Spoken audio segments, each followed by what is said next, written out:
Good evening, and welcome to the Positional Sports Talk Show, live streaming on Facebook Live, Twitch, and our Positional Sports Talk Show YouTube channel. We are a sports talk show made for the fans, from the perspective of fans, presented by lifelong sports fans.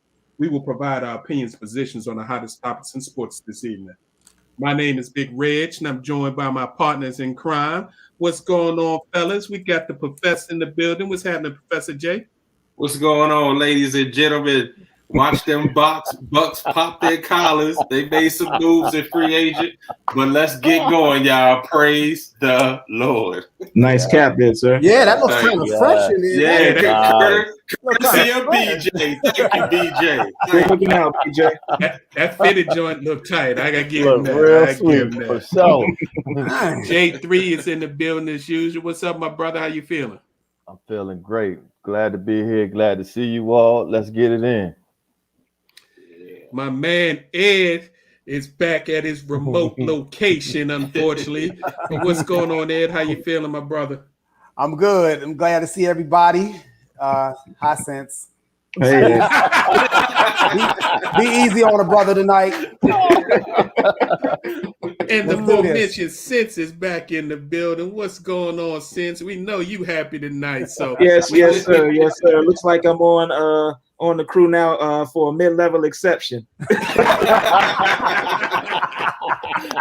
Feeling good, feeling great, ready to talk some sports. Let's get it. All righty. So this evening, we will talk about the NBA draft, the big trades that went down, and this crazy free agency. The NBA is percolated. We also got to touch a little bit. We don't talk a lot of Major League Baseball, but there was some crazy trades that happened last week. So we're going to dip into the Major League Baseball thing a little bit. NFL training camp news and notes, little Summer Olympics, a couple of things that caught our attention. And back by popular demand, we got the professor's post takes and our final post of the evening. So as always, we appreciate you tuning in. Please sit back and relax. Enjoy Post on the Positional Sports Talk Show channel. So let's get right into it. The NBA is hot and going crazy right now. We started off last week with the NBA draft, and we thought we was going to have some things happen during the draft because, some teams looked like they was positioning themselves and what would happen. But let's talk about the draft real quick. Just a quick rundown for you folks that didn't catch it. The top 10, Cade Cunningham, point guard out of Oklahoma State, went number 1 to the Detroit Pistons. Jalen Green, who was the first player to skip college and actually take advantage of the NBA G League team, the Ignite team. He was drafted 2nd overall for the Houston Rockets, a guard. Evan Mobley, the 7-foot forward center from USC, went to Cleveland. The first shock of the first round for me was Scotty Barnes. I had him in the top 10, but I didn't see him going 4th to the Toronto Raptors. The best player, I think, in the draft, Jalen Suggs, went to the Orlando Magic. And then a name I'd never heard of, got to be honest, Josh Giddey, the first player ever drafted from NBA Australia Academy. So the NBA, y'all know, is opening up these academies all over the world. They got NBA Africa. I didn't even know they had an NBA Australia. Mm-hmm. This young man, 6'7" guard, he gets taken by the Thunder. Golden State gets Kumonga, who's also from the G League, 6'8", 220-pound forward. Franz Wagner went to Orlando Magic out of Michigan. Davion Off-Night Mitchell, one of my favorite college players from last year, from Baylor, went to the Sacramento Kings. I don't know how that's going to work when they already got a real good point guard, unless he gonna play. One of them gonna play too, but we'll figure it out. And then Zion Williams was the last of the top 10 from Stanford, who went to the Grizzlies. But in the draft, regardless if it's top 10 or not, was there anybody that stood out to you guys that, either didn't get drafted in the first round or got drafted lower than you thought or higher than you thought? Before we move on to these trades and free agency? Yeah, I would say the kid out of Illinois, he got drafted too low in my opinion. I thought he was gonna would have gone sooner. Ayo Dosunmu, I'm probably pronouncing this Yeah, name he wrong. went in the second round, but he ended up in a nice spot. Didn't he end up in Chicago? Yeah, where he's from. So yeah. I mean, nice that could spot. be good or bad though. That could be good or bad though. I mean, depending on how his work ethic is, and if he's not serious minded about his craft, and he let distractions outside of his hometown hold him back from progressing, it could be good or bad. I hear you. But being a second round pick, your contract ain't guaranteed. So you got to work. You got to make that team. Bro, we understand that, but does he understand that? Right. That's the reason why I put that out there. We hoping that he does. Right. Yeah, I was impressed by the pickup the Wiz made with Corey Kispert. I thought that was a much needed role to fill for that player, and I think he'll really do a good job there. I mean, I went into the night not expecting them to do much of anything, so that pick actually stood out for me because it's a need, and he's been comped to Brooklyn's Joe Harris. So if you get comped to him, I gotta say that's pretty good company to keep there. So that's what stood out for me. Anybody else have anything? The only thing that stands out to me about the NBA draft, and it's unique to the NBA draft when you start comparing to all the other major sports. Major League Baseball comes to mind, NHL comes to mind, as well as professional football, obviously. Well, professional football wouldn't be in this category necessarily because of age restrictions. But anyway, the issue I have with the NBA draft is they're drafting these 18-year-old and 19-year-old kids, and it seems like the longer you stay in college, or even if you go to college, it's a check mark against you. It's like, okay, well, why are you 23 or why are you 22? In a couple cases, why are you 24 and just now entering the draft? They're drafting and giving this money, and they're betting on these young kids based on maybe and potential. And as we all know, as Wizards fans, well, we live in this area. We know how when you take 17 and 18-year-old kids, it's not necessarily going to end up well. So it's just surprising that you get dinged the longer you stay in college, or even if you go to college. Yeah. Well, that's going to be an interesting point now, Ed, because of the fact that now these college players are going to be getting paid. You may see that may happen more often than the norm. So let's just see what happens. It's still a little premature with it. Two other things. Go ahead. I'm sorry. Go ahead, Big Rich. I was just going to say a perfect example of that is Herbert Jones out of Alabama. He was the SEC Player of the Year. Also SEC Defensive Player of the Year. But he was a senior, but didn't go to the second round, and he was drafted by the Pelicans, which could be a nice landing spot for him. But I mean, that's a perfect example. SEC Player of the Year, one of the top leagues in the country, and you get picked in the second round. Yeah, same with Luka Garza. Wasn't he like the last picked by Detroit, and he was like the Naismith National Player of the Year? Yep. But two other things I wanted to mention real quick. I definitely like the kid. I think it's Jalen Johnson, the one with the had the 48-inch vertical at the combine, which was like a record. So, and real one funny thing, Jalen Green's suit. I wanted to call him Goldie all night. He looked like Goldie from the map. He was definitely had his 70s, 80s vibe. The only thing he was missing was the big hat. And I'll leave it at that. Jalen Rose wasn't too far behind. You ain't lying. That suit he had on. I think he was putting on for a city with that one. As if we don't already know who he is. Come on. Right. All right, so let's get into what happened. Some during the draft and some afterwards.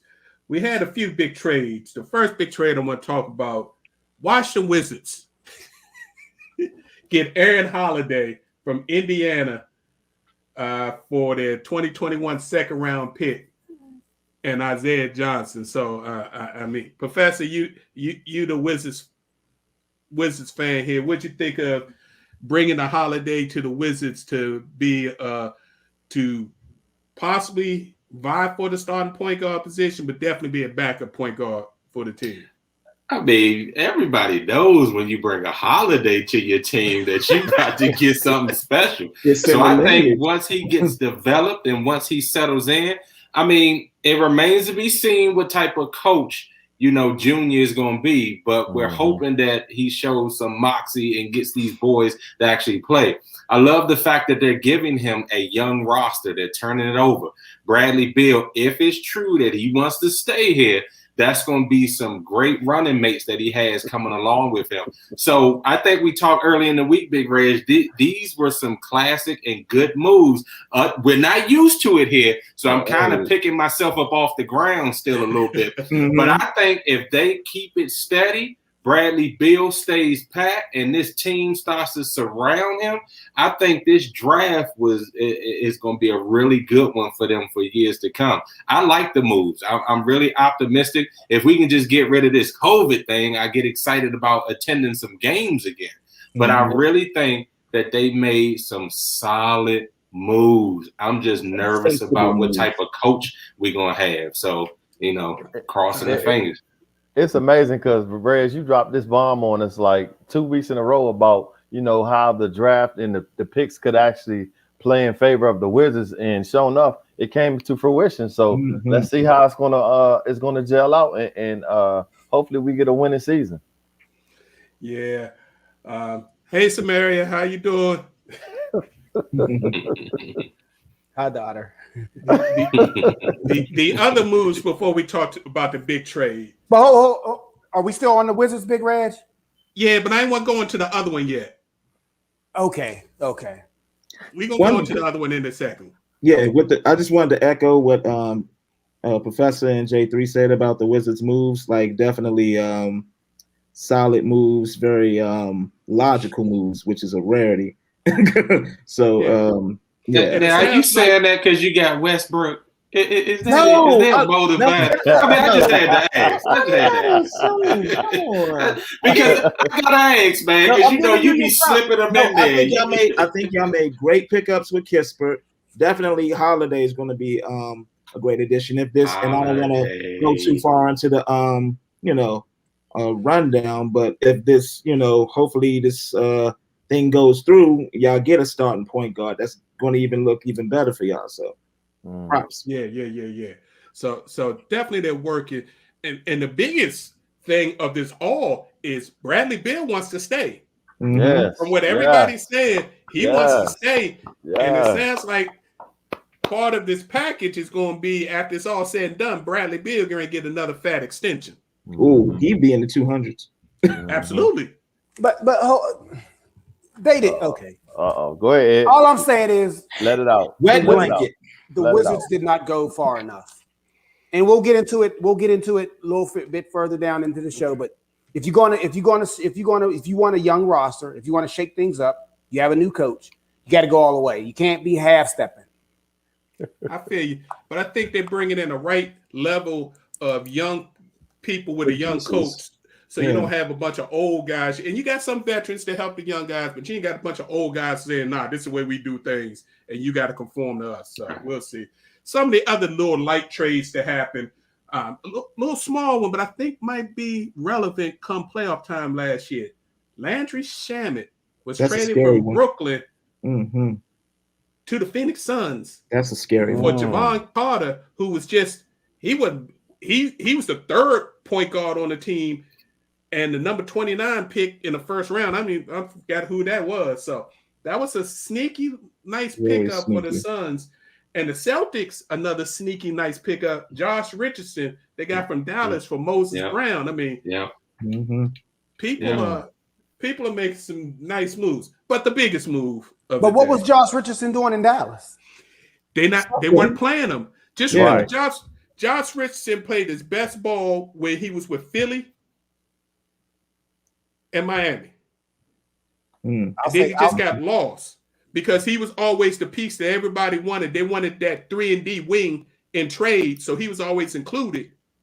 So hopefully he can find a home in Boston because Boston needs some help. If he can stay healthy, that would be a nice trio. Jaylen Brown and Tatum and Josh, that would be a nice trio. Don't they all play the same position?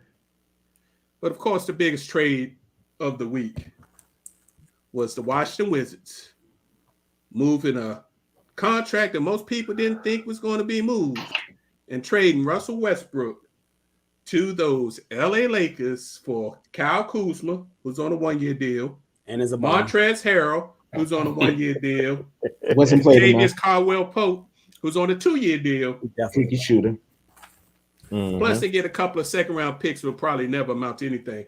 But they gave themselves cap flexibility in the future for next year, which is a big free agency market. And they got rid of Westbrook because if Westbrook was going to stay, the team was going to run through Westbrook the way he plays, and that's not the way the coach wants to play. So,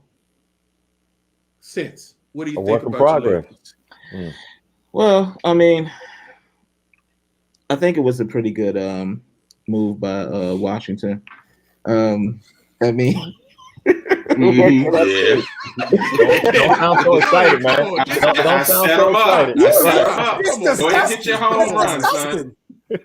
Nah, I mean, but in all honesty, I think it was a good move. I mean, you add to a team Flash, definitely even more motivation playing at home, wanting to check some people off your list. I don't know if y'all heard the backstory with that and him and Kawhi. Wow, that was crazy. But for y'all that didn't hear the story, the offseason after Toronto won a championship, Westbrook calls Kawhi because they boys from California. They both grew up in the same area, so they knew each other. And Westbrook put out there that maybe he might be interested in finally leaving Oklahoma City, and what would he be thinking about, them two ganging up together and playing together wherever he goes. So Kawhi used that information and went to Paul George and said, your boy getting ready to leave you. So I dirty. Go to OKC and tell them trade. Dirty. Scandalous. So he on that. He on that list. He on that list with Kevin Durant. Oh yeah. So I think it was a good move. And plus, in return, I mean, even though they might not stay, Harrell might, but they might, still move Kuzma. I think KCP will stay with Washington because him and Bradley Beal are supposedly tight. So we hope not. But we shall see. But a good move, especially for the Lakers. No, it was a great move for the Lakers, and it was a horrible move for the Washington Wizards. But anyway, I think it was a great move for the Lakers because now LeBron can assume the role that he should be assuming at 36/37 years old. Mm-hmm. He doesn't have to be the attacker and the sole attacker on that team. And when he looks over his shoulder, LeBron, that is, he can know that Westbrook will be there and ready to rock. Mm-hmm. He doesn't have that right now. As much as we like Anthony Davis, he's just not reliable. He's uber talented, but he's not reliable. Westbrook is reliable.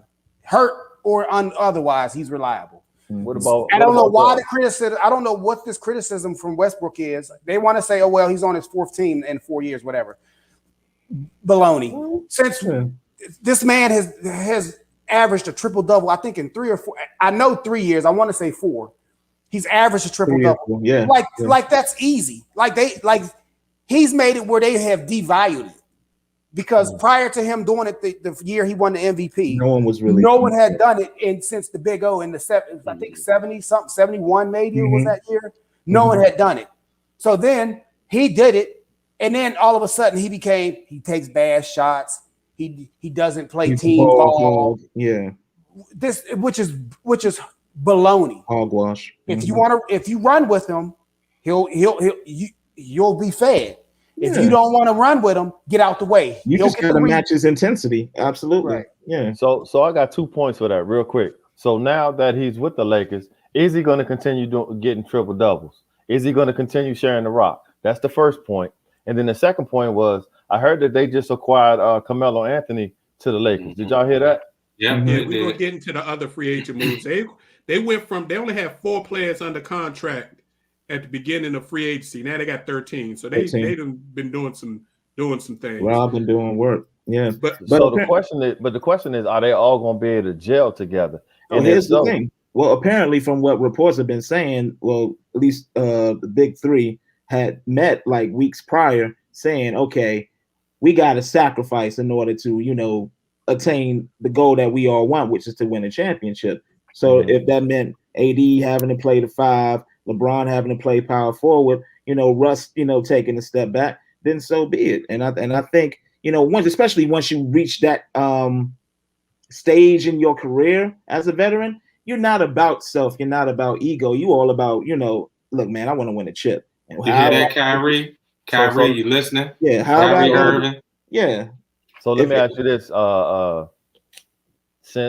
do you think the Lakers are trying to build a dynasty team like the old Lakers back in the day?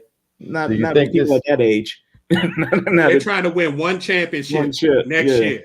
Yeah. This isn't long-term stuff that they're doing. They're trying to win next year. Because most of the dudes have been signed to 1-year deals anyway. This Gary Payton and Karl Malone all over again. Hopefully with a different end. Because we don't want that end.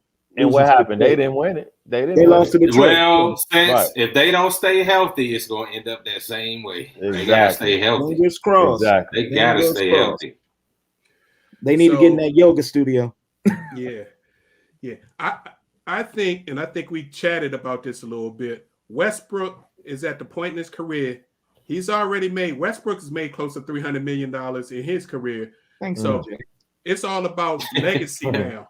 It's all about legacy for Westbrook. And he's heard all the stuff from the Stephen A. Smiths of the world and from all the other commentators that Westbrook's a great player, a Hall of Famer, but he's not a winner and you can't win a championship with him. He's internalized that. So he's going to be willing to fit whatever role it is that they need him to play in order for them to try to get to that ultimate goal so that he can get rid of that stigma. And guess who is great to help him do that? The man who had to go to Miami to get rid of his stigma. Mm-hmm. It's so unfair on Westbrook. Westbrook's not the reason they lost to the Heat. Yeah, he showed up. The two other superstars didn't necessarily show up.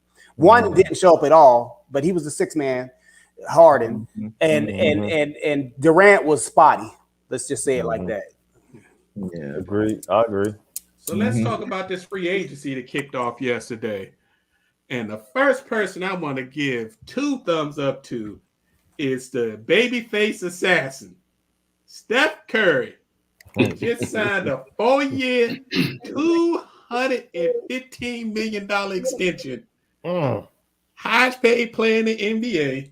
Wow. Becoming the first NBA player ever to sign 2 $200 million max contracts. By the time Steph is done, Steph will have made almost $500 million in actually signed contracts in the NBA. I mean, it's worth it. It's worth money. I mean, Golden State would be a fool to let him go to another team. So, they're going to give him that money. He's worth it, every penny of it. And he's a draw. He fills up that beautiful new arena once they can put players in.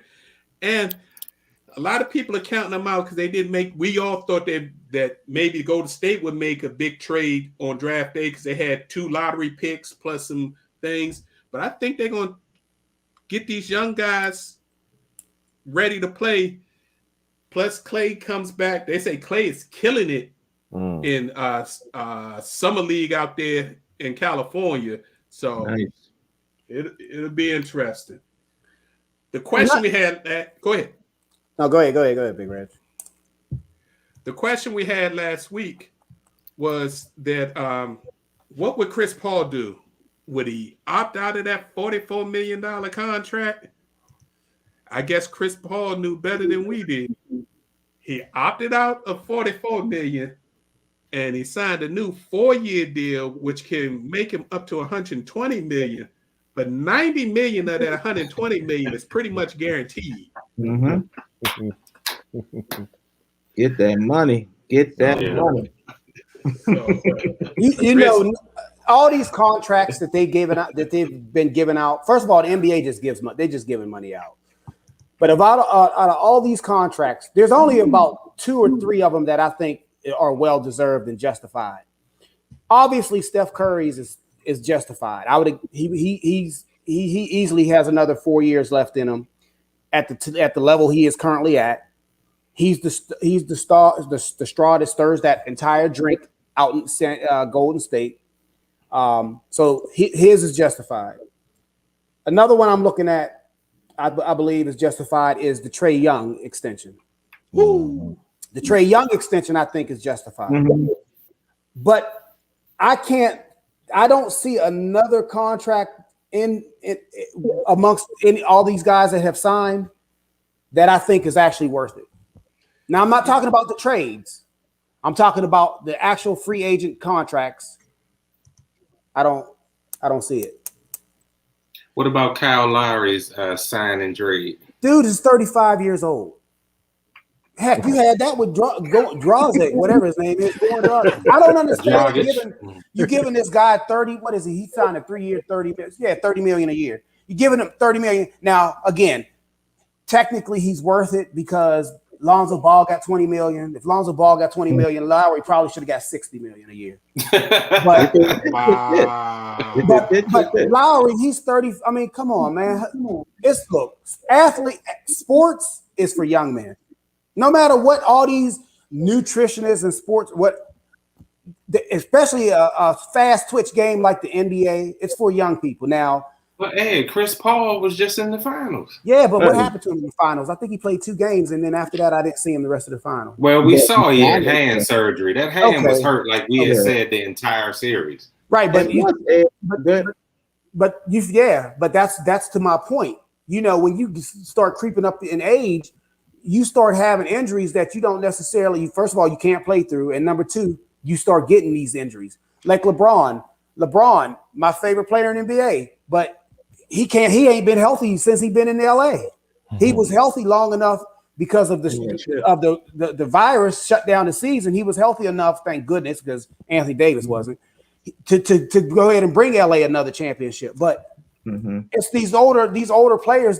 I just don't understand why you're giving these guys this type of money. Because you have teams who are in a win now like mindset. So that means I got to get a 36-year-old player or a 35-year-old player who's going to run my offense the way I think that it needs to be run in order to get us to the finals and to win a championship, then so be it. Yeah, I think the Heat going to be dangerous, though. So you wouldn't have gave Jimmy Butler the $186 million extension either? Well, Jimmy's younger.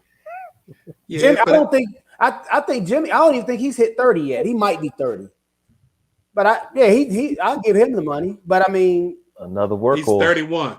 Another workhorse. But Jimmy can't win by himself. Jimmy can't win it by himself. And Kyle Lowry is his boy, so they brought his boy in. So yeah, but that don't always work out. We all know that just playing with your boy don't always work out. What happened with Westbrook and Harden down in Houston? Not evil on us, Bobby. Yeah. Now you mentioned Trae Young. Trae Young, Shai Gilgeous-Alexander. I'm surprised you ain't mentioned your boy Luka.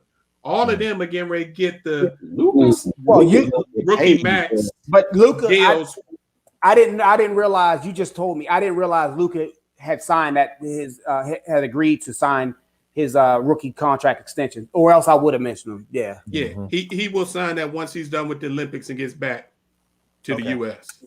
So another player worth his money. So the other thing, I like the Lonzo Ball trade to Chicago. I think Chicago made some interesting moves. I think Lonzo Ball got put in a bad situation from his father being drafted in the Lakers, and then the pressure he was under with a bad coach for the first year, and then LeBron comes the second year, and he wasn't ready to win. That was just a horrible situation. But that young man has improved his game each year, fixed his shot this last year. If he can stay healthy, I think Lonzo Ball can be an all-star point guard in the NBA. Not consistent, but maybe once or twice in his career. So has the Zach LaVine point guard experiment ended, and he's just strictly a shooting guard at this point? Yes, please stay off the ball, Zach. That's all you have to do, bro. Okay, that's cool. That's cool. They want Zach to play 2 and 3 and put some points in the get board. them buckets. Get them buckets. Yeah, I can see Chicago being a good 5 or 6 seed. next season. If they play together well. Yeah. The Wizards adding Spencer Dinwiddie, they're still figuring out if they're just going to sign him outright or if it's going to be part of a sign and trade. They haven't worked out that. But that's Spencer Dinwiddie before he got injured. Oh, he was balling. He was balling smoking. in Brooklyn. He was smoking. And Smoking. there's nowhere for him with the big three in Brooklyn. Mm-hmm. So this gives him a chance to shine. Brooklyn must really think, because they sneakily letting some people slip away. They must really think that big three can win a championship all by themselves, just if they take the court. The moves that are being made right now, I'm telling you, that's not going to be the case. If they don't have any real depth on that team, and I tell y'all every year for the past 4 years, Kyrie Irving going to be hurt in the playoffs, and it happens every single year. He won't be there. So you're talking about two when it's a playoff run. They can't do it. Kyrie's the African American version of Carson Wentz. We was gonna get there. Man. You going early. You going early. He can talk in the game, but yeah. Yeah. The Utah Jazz made a couple of moves. Mike Conley re-signing. Mike Conley been making mad money for a long time under the river. But picking up Rudy Gay, they give him another score for that Utah Jazz, so everything doesn't have to be on Spider Mitchell. If he stays healthy, though, because Rudy Gay can get on that sideline quick, fast, in a hurry too. So I mean, he has to stay healthy and perform on the court. Because sometimes when he is on the court, you don't see him. Right. Something about Utah, they always choking, man. They can never get it done. And then you had a bunch of interesting veteran minimum deals that I didn't think would happen. Blake Griffin re-signed with the Brooklyn for the minimum. Chip chasing. Yeah, that's all he doing. Exactly. What else he gonna do? Right. Oh, come on now. He could have got $10 million from somewhere. Woo! He's trying to win. On a bad team. Exactly. After the way he played in the playoffs, come on now.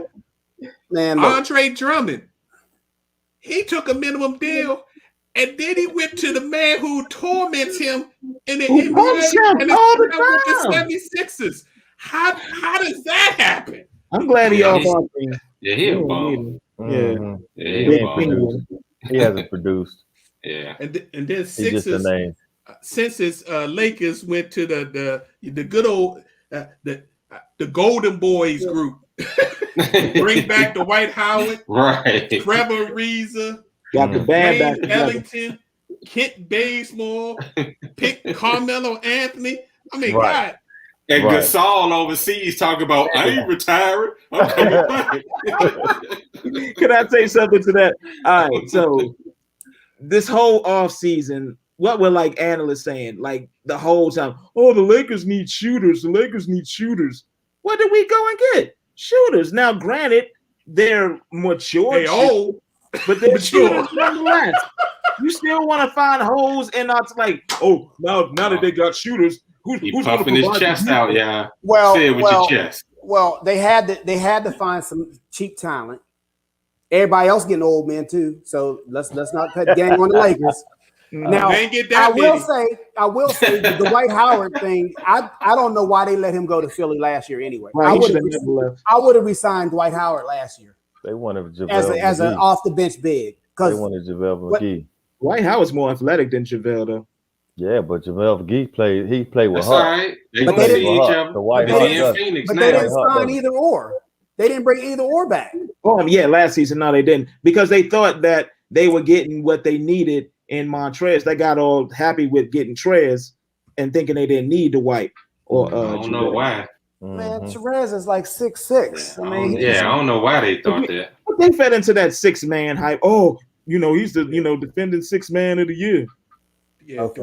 Dwight Howard was a good pickup bringing him back because they can play him at the 5 for some of the time. That way Anthony Davis doesn't have to play at the 5 all the time. I hear you, big cuz. Come on, Carlton. Come on, man. Really? Carlton, man, really? Yeah, they like, make sure. I'm waiting for my phone. Well, let me tell you, that's Central High School's own right there. He ball at his time. They better have plenty of heat bomb and ice baths. Right. Because they already said that training table going to be packed. Yeah. All They rushing to did get pick on up a it. couple of young fellas though. Malik Monk decided to sign with them, former Kentucky guard who just has been lost in the NBA. I think he might be because he could shoot. Mm-hmm. If all he has to do is shoot and play a little defense, he can be real nice. And But we if that got was the case, they should have kept Caldwell Pope because Caldwell Pope can shoot. No, yeah, Now Caldwell no. Pope disappeared. He's That streaky. bad boy. He on hiatus when the game on the line. Right. He's one step above Ben Simmons. Yeah. Wow. One step. Wow. I don't think he that bad. Ed. Good Lord. As far as making a shot, he'll take them, but will he make them? Oh Yeah. my goodness. So that's what's going on, and we still waiting to see what happens with Ben Simmons. Based on what they asking for, Ben Simmons going to be a 76er next year. Right. Because what they asking for is ridiculous. That's some And Deshaun Watson nobody stuff. Going to be multiple awkward. first-round picks and an all-star for Ben Simmons, the guy that played the way he played in the playoffs. So Good luck, Doc. So we're going to give you the last word on the NBA since.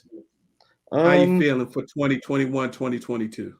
I think it's going to be very interesting, especially on the West Coast. I know the Lakers still has some moves to make. I'm hoping, even though it's a familiar face, I think he really did, what he was supposed to do while he was playing, and that's Avery Bradley. I think he's a good 3-and-D person, someone who's scrappy and, can feel that.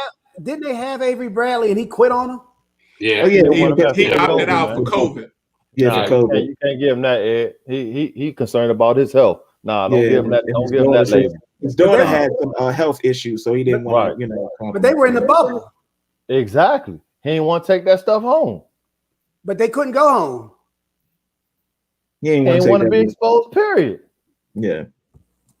So. And why do you want him back?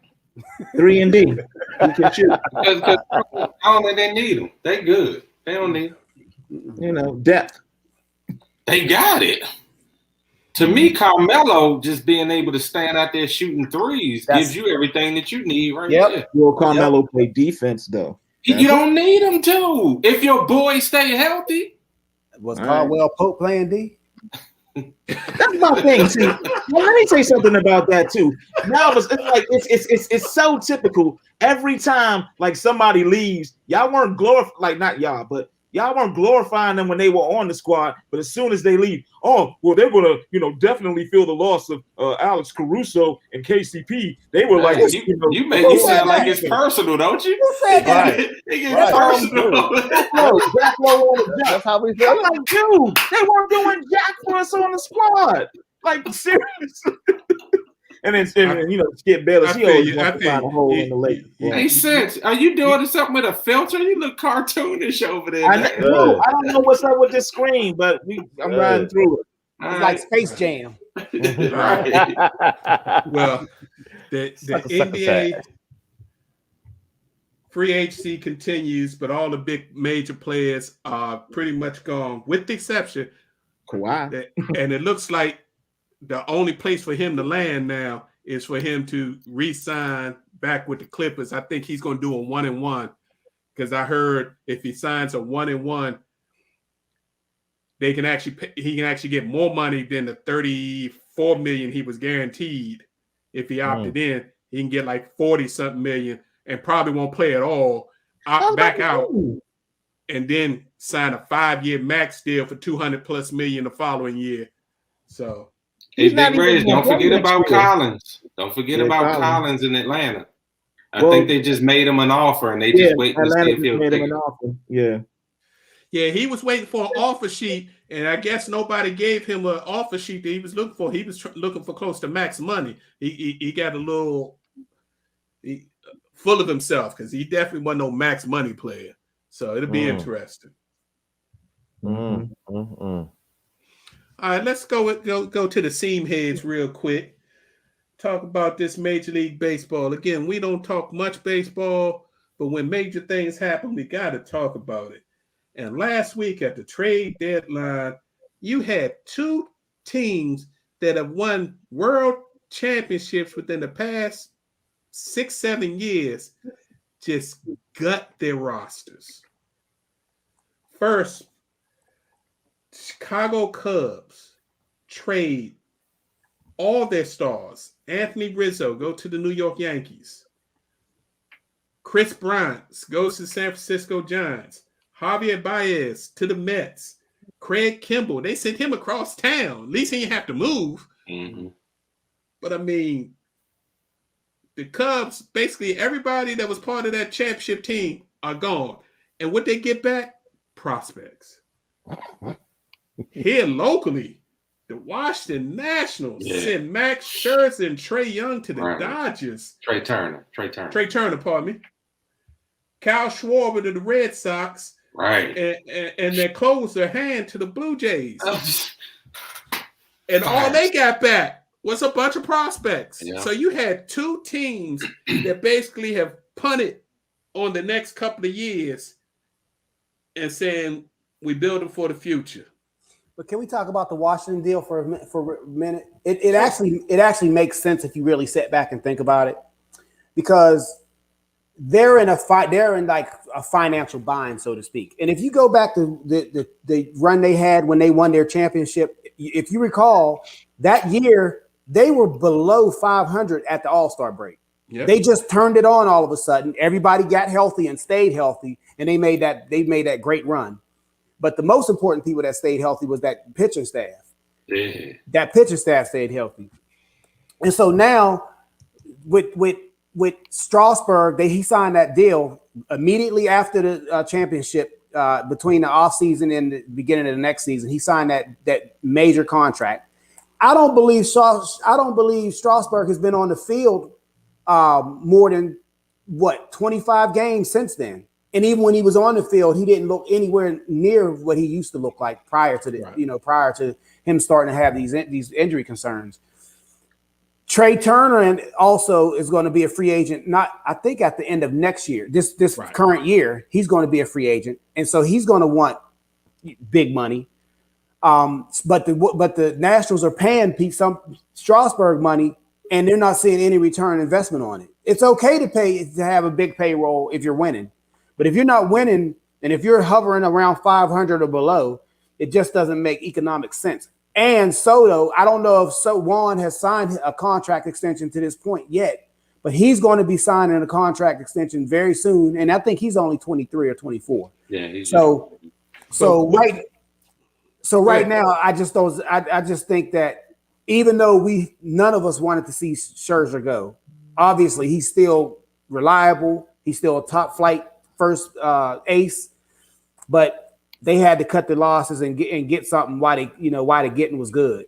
A lot of teams should take note of that. That's when you don't trade a player after the fact. You trade them maybe a year or two early. Mm-hmm. I understand Scherzer, because Scherzer's a free agent at the end of the year. So I think they did him a solid by sending him to LA to a contender where he could try to win another title. And I think they're actually going to try to re-sign Max. But Trey Turner, I think, had one more year on his deal. And you didn't sign Bryce. You let him walk for money. Mm. Now you get rid of Trey Turner. There was the other infielder that went out to the West Coast that they didn't sign. So now Washington, a major city with billionaire owners, it's looking like cheapskates that they don't want to pay their players. How are you going to get any quality free agents in the future? So basically, they're going to be a team that's got to build through their draft and their farm system only. The farm system. Mm-hmm. No, but I think I believe that it's the learners, right? Who own. Yeah. Uh-huh. I believe that I think they've proven that they'll spend money when they have to. I don't think. I mean, they did let Bryce go, but they offered, I think, a fair contract to Bryce. He hasn't done anything since he's been in Philly anyway. So I think they actually offered. In fact, they won in spite of him. I think they will spend money, but it's never hurts to be economically sound. You know, you don't have, just because you have money doesn't necessarily mean you need to spend it unwisely. So I actually think they're doing. I'm cool with what Washington is doing right now. And plus, I mean, LA's farm system has been renowned as having, putting out good players. So, it's kind of like a trust the process sort of thing. Yeah, they got their top 2 prospects for Scherzer and Turner. So yeah, and LA desperately needed some starting pitching because Kershaw's currently on the injured reserve. Bauer dealing with some sexual assault allegations. Mm-hmm. So there's some they needed him in the worst way. Mm-hmm. And let's be honest, you got to be a star to play in LA. You can't. They I mean, you know, Exactly. they got a multi 3-time. How many? Scherzer He got pitching 3 or tonight, 4. too. Anyway, Scherzer he can handle the pressure of being in LA. Mm-hmm. I think it was beneficial for both teams. LA's looking like murderer's row right now. Yeah, we're gonna see. But that whole NL West is murderer's row. it's tough. Yeah. The Giants, they made moves. San Diego stayed pat, but they're already loaded. Mm-hmm. Yeah, but the problem with San Diego is Junior keeps popping that shoulder out. Yeah, 3 times. Oh wow. They got to put him on it. Yeah. I'm sorry.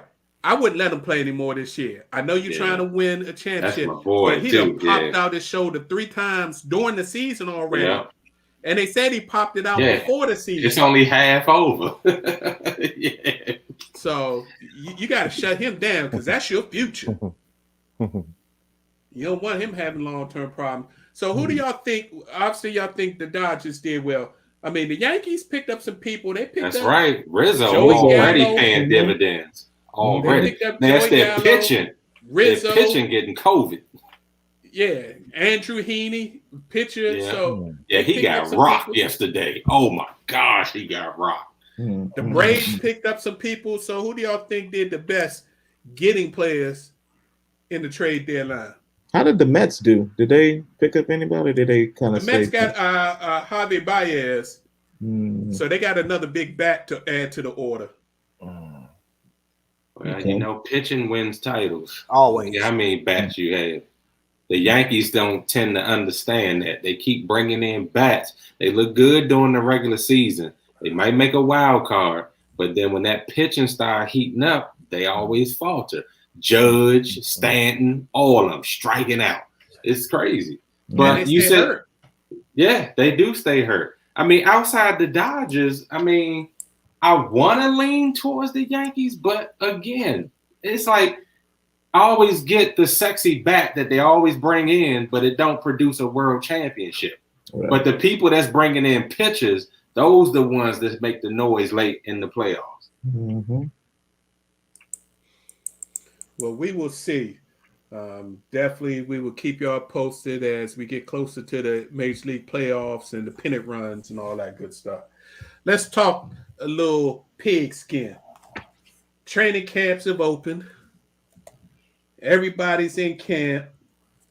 The biggest news of training camp so far is the Indianapolis Colts can't catch a break. Mr. Can't say Glass. I told you so. Can't catch a break. But not only did they lose Carson Wentz, they announced today that their all-pro offensive guard, Nelson, got the exact same injury, and he going to be out 5 to 12 weeks. What is going on with that field? That Because little bone. he was hanging out with Carson Wentz, and that bad karma rubbed off on him. Yeah, how you get the same type of injury? That little bone in their foot. Bone in the foot, the exact same. Because let's be honest, everyone sitting in this panel, everybody that I can see right now, we all knew Carson Wentz was going to get hurt. We didn't wish it on him, but we knew at some point in time he was going to get hurt. This dates back to his college year. So once you start establishing patterns of behavior, it usually follows you. We already knew he was fragile to begin with. So we already knew he was going to get hurt. But the blow was Nelson. That was the blow because arguably the Colts possess the best offensive line. It could be argued in the NFL. Dallas. And he is the anchor.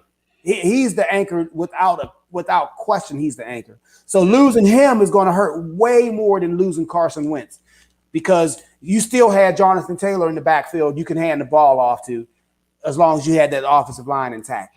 But without Nelson anchoring that offensive line, that spells doom for the Indianapolis Colts. And it's going to be harder for Nelson to recover from the surgery, theoretically, than it's going to be for Wentz. Because you're talking about a 300-pounder. I was about to say weight. Set, take weight So they got to make sure that's right before they let him get back, or they risk him injuring it again and losing him for the year. Did y'all hear the latest? They might be trying to pull Phillip Rivers back out of retirement. Yeah. Phillip looking good right about now. You know, I mean, who they need to go get, who actually was petitioning for the job, but they don't want to hurt your boy's feelings.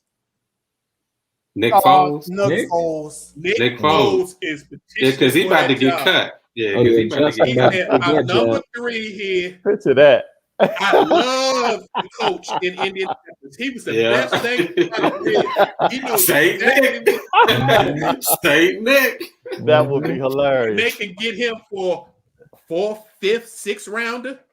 That would be hilarious.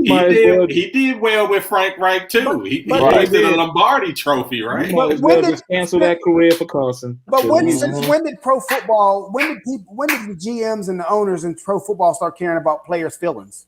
Oh, my bad. Plus the fact that they still on the hook, even though Philly ate most of this, they still on the hook for about $110 million in contract to Carson, and of that, maybe 70 is guaranteed. He a bank robber, dude. That's a straight gangster, right? He the new Sam Bradford. Yeah, man.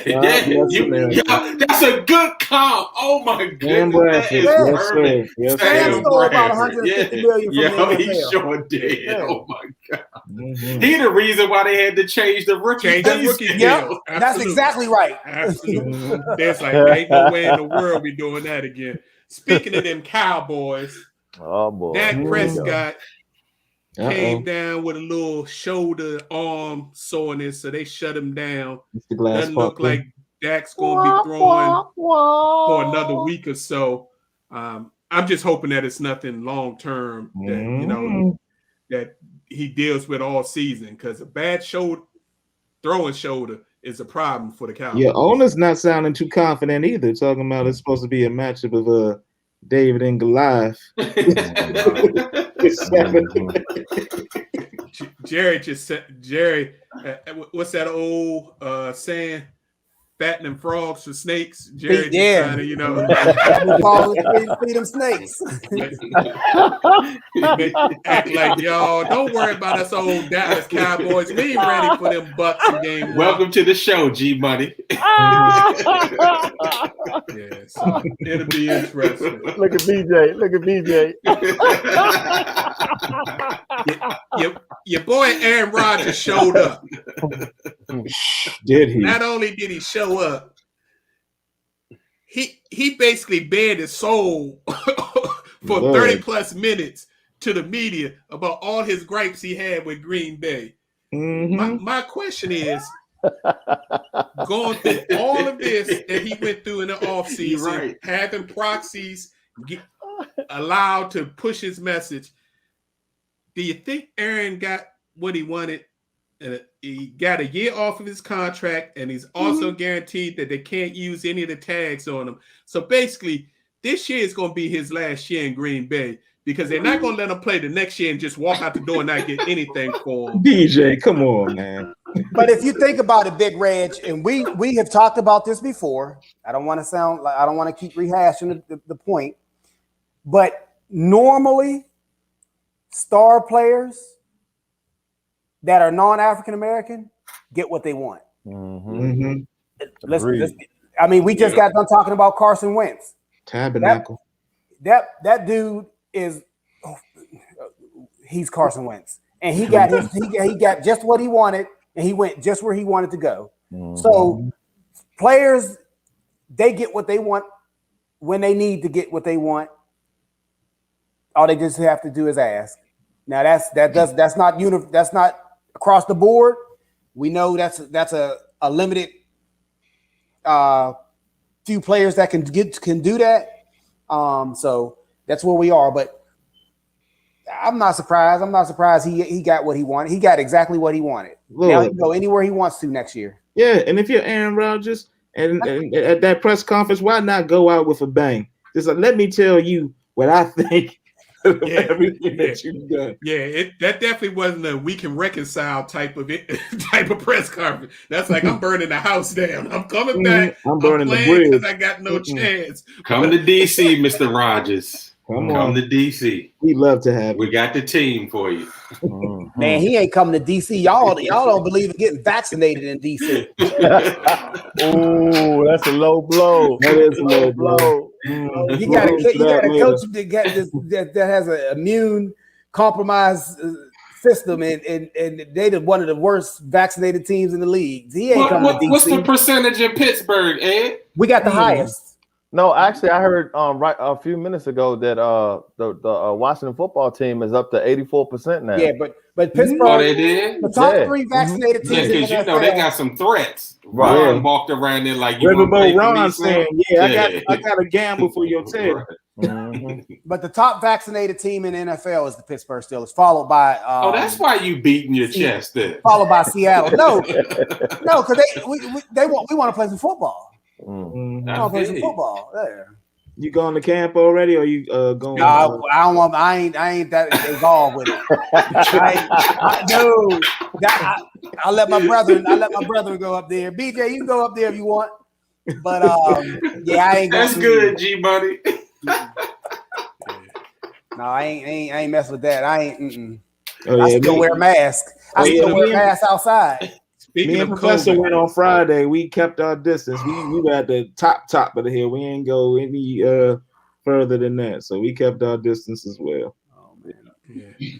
Speaking of COVID, Lamar Jackson. This dude. Twice. Twice. The running back for the Ravens also got COVID again. What's wrong with Lamar? Man. I don't understand how you can be in line for 40 plus. Charm City. And you worried and you refuse to get a shot. Reckless.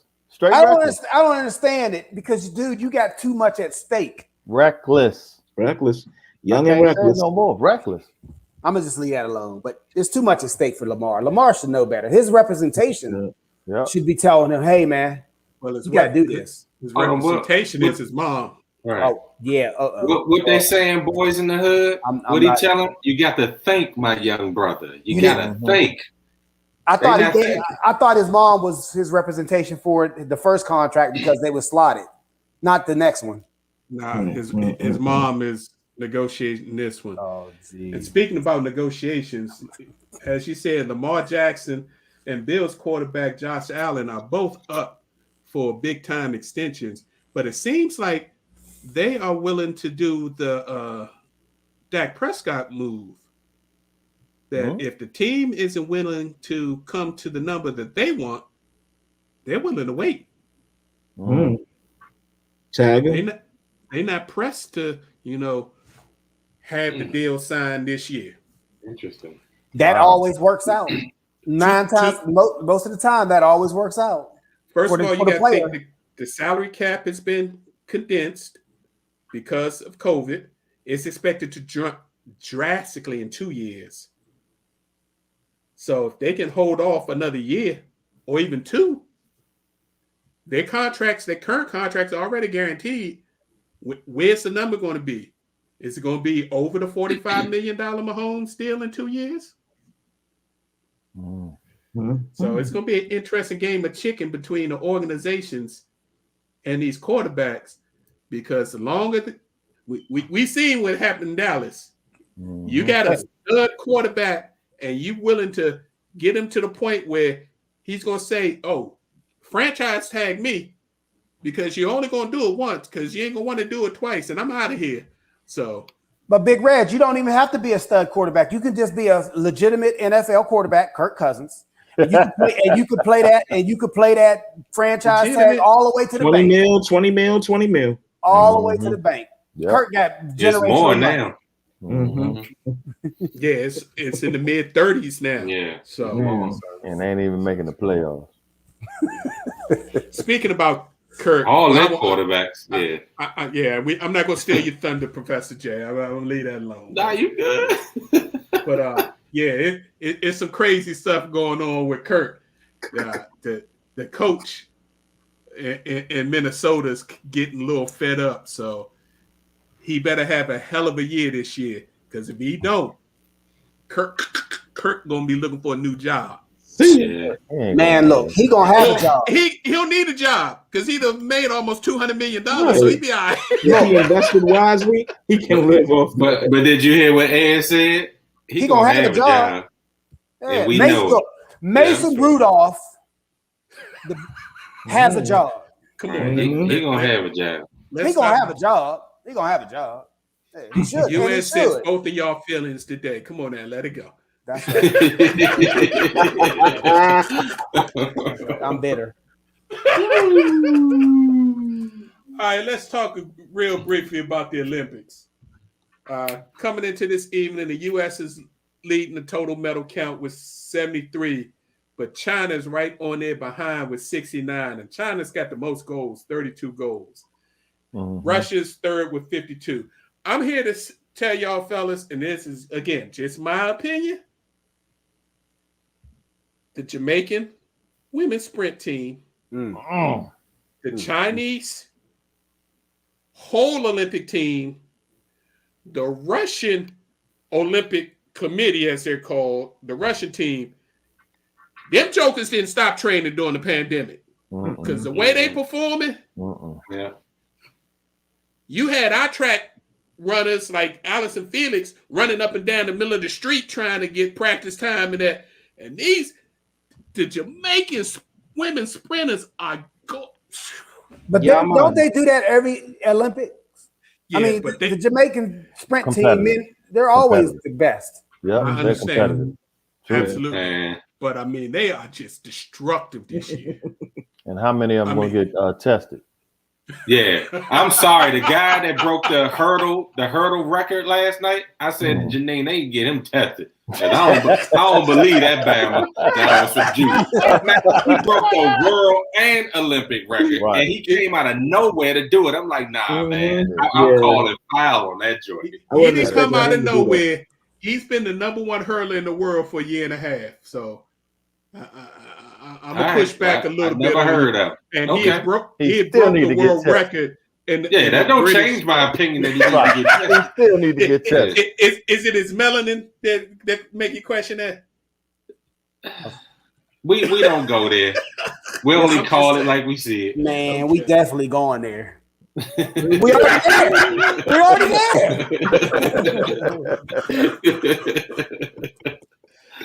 there. Another congrats. This is somebody you folks probably never heard of. I didn't hear of her till today. Tamara Mensah Stock became the first African-American female, actually African-American period, the African-American female to win an Olympic wrestling medal. She won the gold medal in the 68 kilogram, which is about 150-pound freestyle wrestling tournament. Wow. That's awesome. That's awesome. And she said her hope and goal was to hopefully show other people, young girls like her, that wrestling is a legitimate option for them. So look for Tamara to be in the UFC in 3 to 5 years, because that's her career path from there. U.S. men's and women's basketball team both qualify for the medal round. So the women play tonight at approximately 12:30 a.m. The men play tomorrow. So we'll see if we can bring the gold after some rough games that they did going in there. U.S. swimming. The swimming meet is over. U.S. swimming had a bang-up job. They ended up with 11 gold medals. The star, though, Caleb Dressel, in its 6 events, 5 gold medals. And the only reason why he didn't medal in the 6th event, it was a mixed medley relay. And on one of the legs, one of the American swimmers jumped into the pool and her goggles went from her eyes to over her mouth. Ooh. By the time her leg was over, they were way behind. But crazy game. And of course, the local young lady, Katie Ledecky, 2 golds, 2 silvers. The best freestyle swimmer that the U.S. women have ever seen. Well, we got to talk, of course, when we talk Olympics, the biggest point, again, was Simone Biles all week. But before we get into Simone, shout out to the U.S. ladies in gymnastics. Yeah. Tanisha Lee, gold medal all around, and a bronze on the uneven bars. Jade Carey won the gold medal in the floor exercise. Michaela Skinner, who was supposed to leave Japan, and they asked her to stay because they didn't know what's going on with Biles. She ended up replacing Biles in the vault and won silver in the vault. And then the GOAT, I think, did her swan song early this morning. She decided to do the balance beam. She totally simplified her routine to something she basically said she hasn't done since she was a teenager. But even that routine was enough to get her the bronze medal, and I think was her swan song to Olympic competition. So, fellas, what do y'all have to say about the Simone Biles and all the treatment she's got over the past week, positive and negative, and how she decided to go out by competing in one last event? It's a testament to her perseverance and just like, going out on her own terms, not feeding into, what trolls were saying, social media and what have you, saying, okay, if I'm going to do this, I'm going to do it my way. And, not being ashamed of speaking her truth. And I applaud her for that. Yeah, we all know that it's unfair. I mean, you don't even have to look any further than Naomi Osaka for another example of how people of color are treated when they express that they're going through some of the same mental health illnesses that all of us go through as humans. It doesn't know a color, and you actually don't know when it'll strike either. It can happen at any time. So for people like Sense says to shoot vitriol at her because of this moment, thinking that an Olympic medal is more important than a person's well-being, all y'all need to just shut up and sit down, because a person's human life is more important than any glory that we can run around talking about as Americans, that we got another gold, silver, or bronze medal in an Olympic event. We should be able to show, the type of human sympathy and encouragement that a person like that needs. So kudos to her for even coming back and doing any event, let alone an event like this where you still could get hurt if you're not careful at what you're doing. So like you said, Big Reg, even a simplified routine, she still did it to the best of her ability. And we all know what standard that she holds. And she still was able to duplicate what she did 5 years ago and get a bronze in the balance beam. So kudos to her for overcoming all of that to be able to still medal in the Olympics. I just want to say real quick, if I had a hat on, I would definitely take my hat off to her. But I saw a caption on one of the sites that I was reading, and it stated that she's going to appreciate the bronze medal more than all the gold medals because of all the different adversities that she went through. And because of that, all I can say is, you are the best, and you're definitely going to go down as one of the greatest, and you deserve that. And keep your head up. You're only going to go forward. You're not going to go backwards. Oh, yeah. No medal makes you. No medal makes you. You already know that you're the best. I just wish she wouldn't have came to Tokyo. I wish she would have just said, you know what? I'm already the greatest, probably of all time. It's really not really arguable. She's the greatest of all time, but she's 24, and in gymnastics, that's kind of pushing the outer limits. And she had nothing to prove by coming over here. Nope. And with the criticism, with the storm of criticism that accompanied her being forthright about what she was going through, which she didn't. None of us needed to know this. None of us deserve to know this. That's her business. But she played out her vulnerabilities in her situation in front of the world. And I just wish she would have stayed home, not put herself through this. Nobody else but herself. Not put herself through this, and just got the care and that she needed without all this criticism that was sure to accompany it. Because as we all know, if this was a different situation, if she looked a little different, I don't believe this type of criticism would have came her way. It would have been hugs and kisses and endorsements that followed. So I just wish she wouldn't have. I wish she wouldn't have had to wouldn't have put herself through this by coming to the Olympics when she really had nothing to prove. Yeah, I think it was a balancing act, and excuse the pun, but she had to consider the other ladies that she was traveling with. You know, that was one consideration. She had another young lady that she actually worked out with and actually moved her across the country to train with her as well. So she had that sense of obligation that I need to be there for my team. And that's why I said no one knows when it'll actually hit, because I'm just assuming now that she felt competitive and good enough to make the trip over to Tokyo. But then that pressure, everything that was going on, it finally hit her in that moment.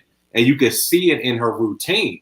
And I think that's why last week we gave her kudos for being large enough to say, hey, I'm not going to hurt my team. I'm going to step out of the way. This is what's going on with me. So I don't know if I would definitely fully agree with that, Ed, because I don't know when she might have felt that she couldn't compete and then she would be more of a detriment to herself and her team. But I think certainly going over there, she went because she was part of the U.S. delegation, the team, to go over there to win gold. That's all I'm saying. I think y'all are all on the right path. I don't think she wanted to compete in the Olympics yet, but she felt that she had to do that because I saw an interview with her right before the Olympic trials. And she said she felt an obligation because if she didn't go, there would be nobody left from that Olympic team, and that the Gymnastics Federation would sweep what happened to them under the rug, and it would just go away. And she wanted to protect. She felt like she needed to protect the gymnasts who were on this current team, especially the young lady that she brought from Washington trained with her, because she was trying to show that gymnastics could be fun and still be competitive at a world-class nature. So she was on a different mission, but I think that PTSD from actually being in a venue, because if you look back, she was off at the Olympic trials. She won, but she was missing landings and didn't score as high in the Olympic trials. She was way off in the preliminaries for the team event. So I think it just kept building up, and actually being at the Olympics was just the final straw.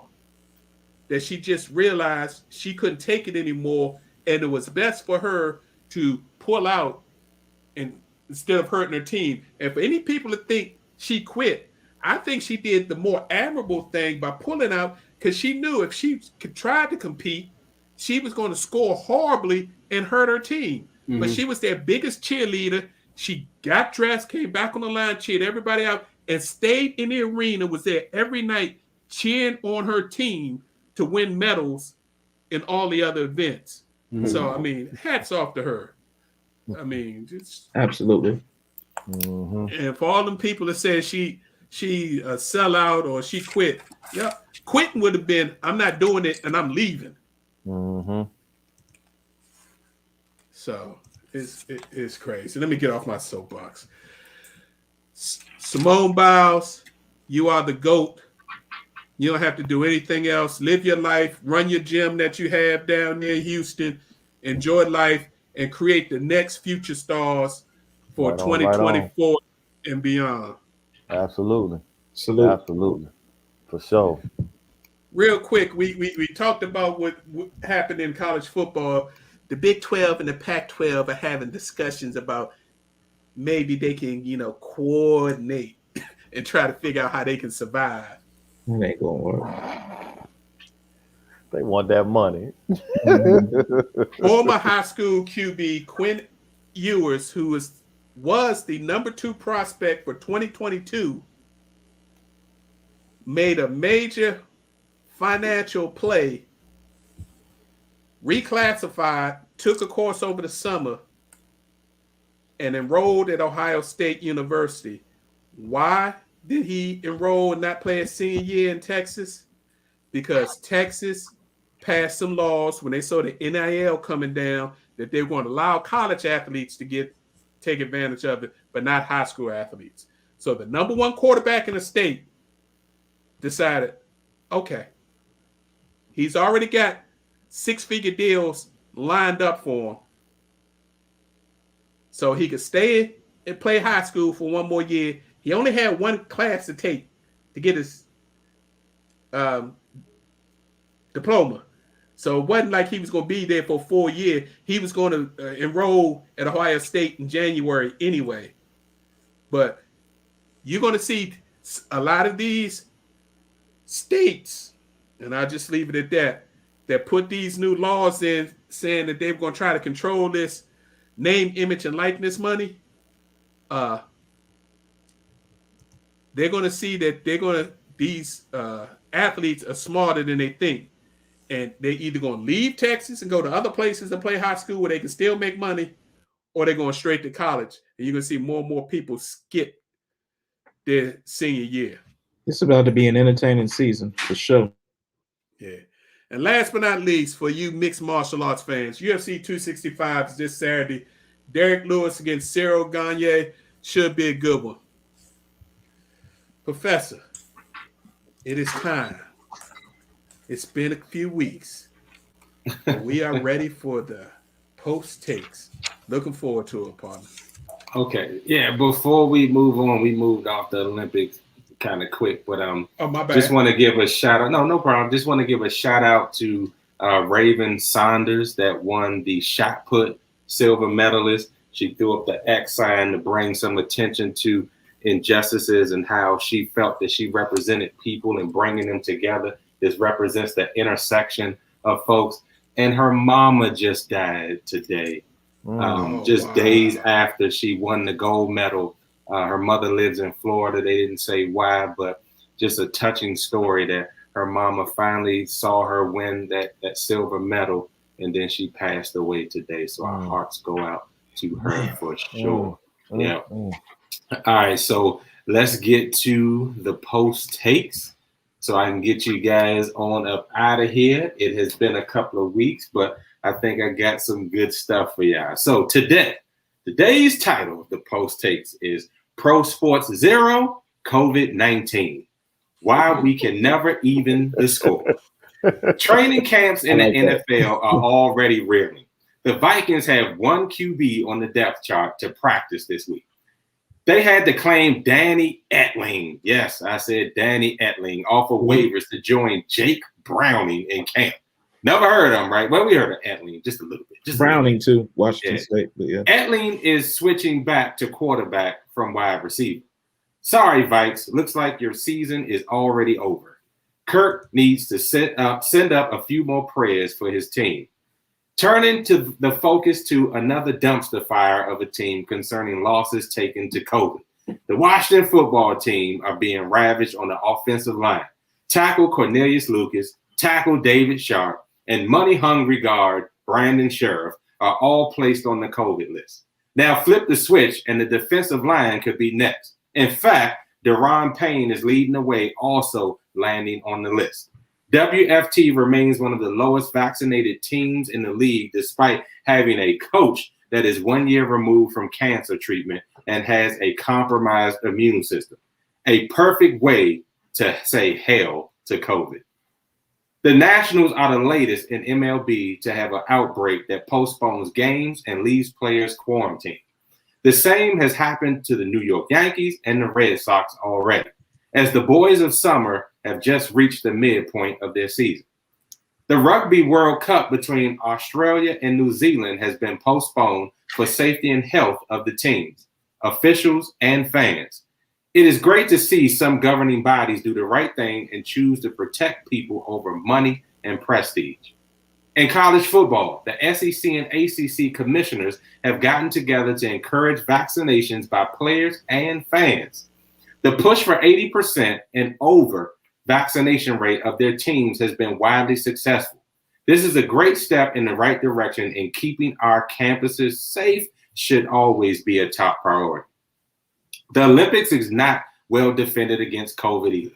Coco Gauff, Bryson DeChambeau, Bradley Beal, and so many more from around the world. It has been documented that approximately 127 people have contracted COVID in the Olympic Village.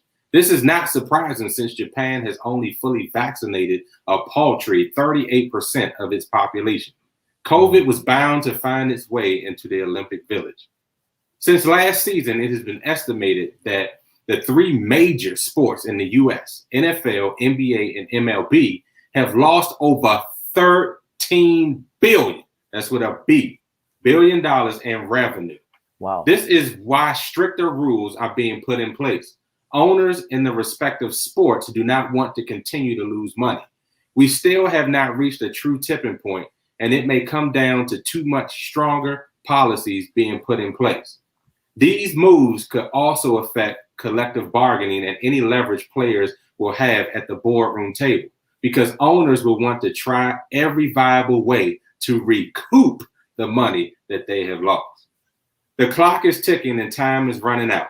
The sports world may be the key to changing the perception and the levels of responsibility that all folks have to protect one another. It is less about freedom than it is about love and respect for one another. Choose life. Athletes still need to keep in mind that less than 1% of them will develop inflammatory heart disease. As of today, 5 out of 789 professional athletes have developed this heart ailment. Which one of you would like to be the 1 out of 5? The way that I see it is that we take risks every day. There's a big difference between calculated risk and foolish risk. Make a choice, but make the right one. These are the post takes for this week. Back to you, Big Red.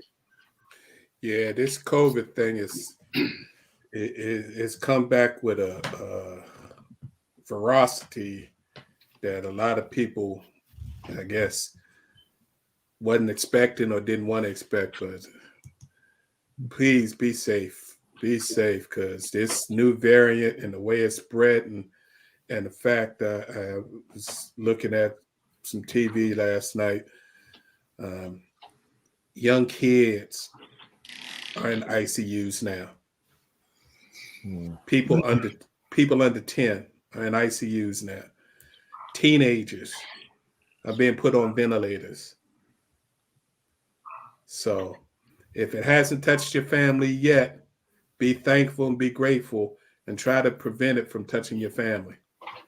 Right. Mask up, do your research, get the right information, make a decision, but don't just care about yourself. Care about your friends, your family members, and your fellow man. It's not just about protecting you, it's about protecting all of us. Mm-hmm. All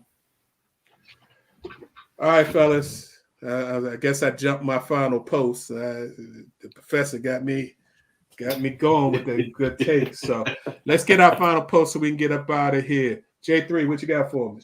So for all my DMV listeners, for the next couple of days, it's going to be bright and sunny with no humidity. So let's go for a bike ride. Get that heart pumping. Let's get it in. All right. Big Ed, what you got for me? A little somber note. I just want to send my condolences and support out to my daughter's family. They suffered a unimaginable loss this week. I'm praying for you guys, and I hope everything works out. And it's basically all I have this week. Amen. Sorry to hear that, bro. We definitely keep them in our thoughts and prayers. Sense, need you. All right. So as we're also trying to steer clear of COVID, we still have other just tragic things happening, especially in the DC area with violence. In the past few weeks, it's been too many shootings to count. And the most recent one happening on Saturday, where a dean of students was dean of students and a father of 2 sets of twins, 31 years old, was gunned down in a nearby rec center in the Shaw neighborhood.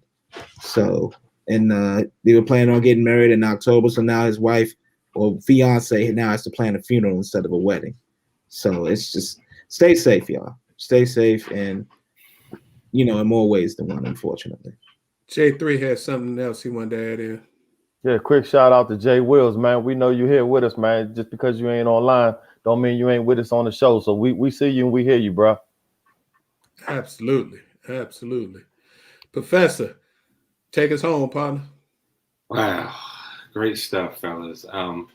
Since you touched on something that we'll definitely have to talk with the masses about on our show, Prof and Sense. But the gun violence in DC is just getting way out of hand. But I'm not even going to take that segue because I'm going to get all upset about the things that are going on. I want to end on this note. Thank you to the NBA for remembering Kentucky's Terrence Clark for a show of class during that broadcast of the draft. It brought me to tears, y'all, because I didn't expect it. But to do that for his mother, his sister, his family, to acknowledge him on one of the biggest stages alive, to draft him posthumously, because we know he was going to be a lottery pick. To do that, to show the world, is just something that's just so special, that's documented in history. Thank you, Commissioner Silver. Thank you, NBA, whoever came up with the idea to actually do that moment in time.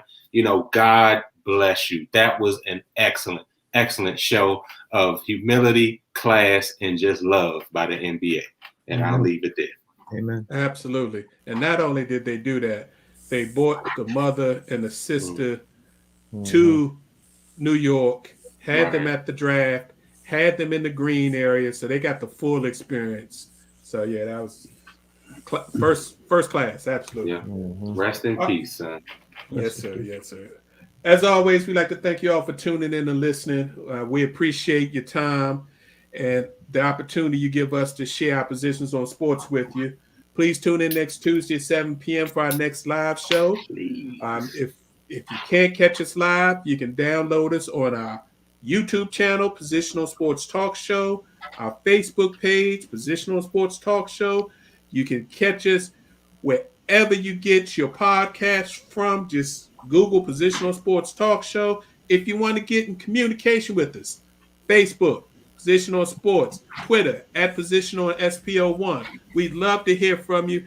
Get your opinion of the show, how we can improve it, what we can do to continue to grow. We greatly appreciate your feedback.